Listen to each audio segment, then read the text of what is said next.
I wanted to point out that everybody feels this way sometimes. Everybody. It's happened to me so many times. It happens to everyone.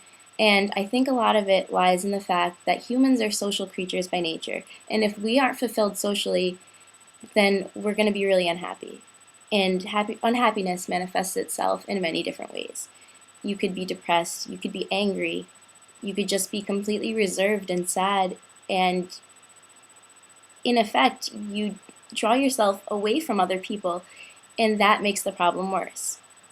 So you perpetuate this lifestyle of, I don't trust people, and people don't like me, and people are probably never going to like me, so I will never like people, and I'm okay by myself. But the fact is that you're so unhappy because you're alone. And when you realize that you're lonely, you don't really remember how to fix it because you spent so much time avoiding people. So when the time comes when you're just completely sick of being so sad that you just want to fix everything and you want to do whatever it takes to make sure that you'll never have to be this sad again, that's when you have to realize that it really doesn't matter very much what people think of you. And the fact is that everyone cares what people think about them. That's also human nature. It'd be crazy if you didn't. I mean, I could walk around naked outside, but I do care about being known as the town streaker, so I don't do it. But you should do whatever makes you happy within reason. And if that means that you're lonely and you want friends, then you have to go places.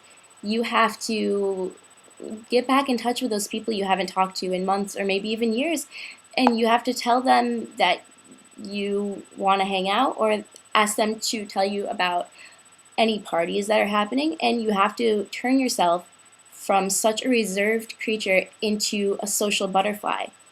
And that is the hardest struggle. But once you get to do it, you realize how much it's worth it meeting new people. Meeting new people is a huge thing in becoming happy. Because if you're currently not surrounded by people that make you happy to be alive, then you really do need to get new friends. So, one of the easiest ways to do that is to find out about social events, parties, whatever you have to do, and be confident that you are an interesting person. No matter what you have told yourself for years, no matter what you've heard negative people say about you, the fact is that if someone only has negative things to say about you, their opinion honestly doesn't matter because they were never going to give you a chance in the first place. And if you only have negative things to say about yourself, I'm sorry, but that opinion doesn't matter either because every person is responsible for their own happiness. And if you really don't want to be sad anymore, you have to take matters into your own hands. You have to become happy by changing your attitude. And it really is all about attitude.